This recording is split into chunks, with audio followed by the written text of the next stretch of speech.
নজর রাখবো অভিষেক ঘনিষ্ঠ দেবরাজ গ্রেপ্তার। বাগুইআটিতে বিজেপির সেলিব্রেশন, কারণ সাধারণ মানুষ কার্যত স্বস্তি পেয়েছেন। যেভাবে অত্যাচার করেছে দেবরাজ চক্রবর্তী, যেসব অভিযোগ রয়েছে দেবরাজের বিরুদ্ধে, তারপর যেন সাধারণ মানুষ চাইছিলই যে তার গ্রেফতারি। আর তারপর বাগুইআটিতে বিজেপির সেলিব্রেশনের ছবিটা শুধু দেখুন।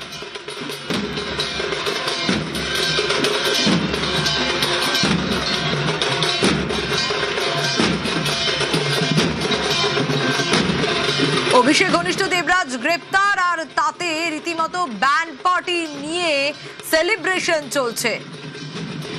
প্রাক্তন তৃণমূল কাউন্সিলর, কিন্তু তার এত সম্পত্তি, তার সম্পত্তির পরিমাণ ভয়ানক। শুনলে চোখ কপালে উঠবে। কোটি কোটি শ কোটি টাকার সম্পত্তি।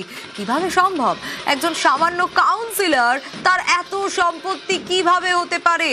শুধু তাই নয়, তোলাবাজি, দুর্নীতি, হুমকি, একের পর এক অভিযোগ রয়েছে।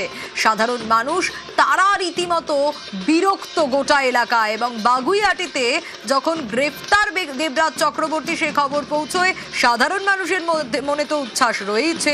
বাগুইআটিতে বিজেপিও সেলিব্রেশন শুরু করে দিয়েছে। দেখুন সেই ছবি।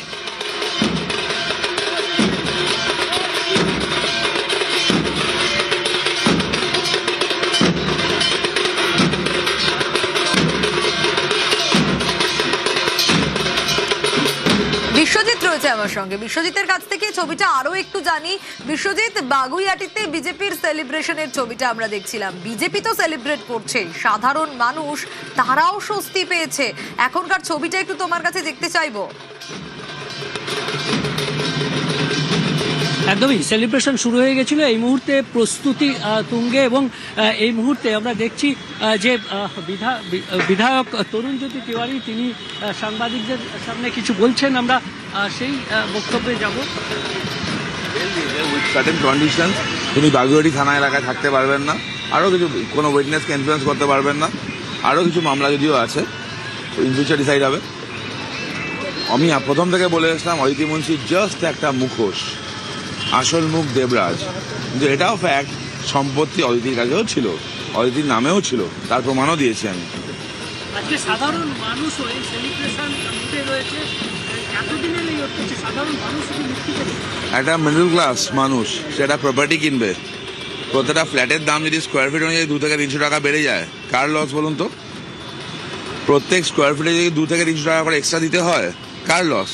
মধ্যবিত্তর লস। একটা মানুষ তার জমি বিক্রি করবে, জমির দাম ফর এক্সাম্পল 50 লক্ষ টাকা, ধরুন তার মেয়ের বিয়ের জন্য বিক্রি করছে, তাকে বিক্রি করতে হলো 20 লক্ষ টাকায়। এগুলো অভিশাপ নয়? কারোর বাবা অসুস্থ, তাকে ফ্ল্যাট বিক্রি করে দিতে হচ্ছে বাবা চিকিৎসার জন্য, ফ্ল্যাটের দাম 40 লক্ষ টাকা, ফ্ল্যাট বিক্রি করতে হচ্ছে 20 লক্ষ টাকায়। এগুলো অভিশাপ নয়? অভিশাপগুলো যাবে কোথায়?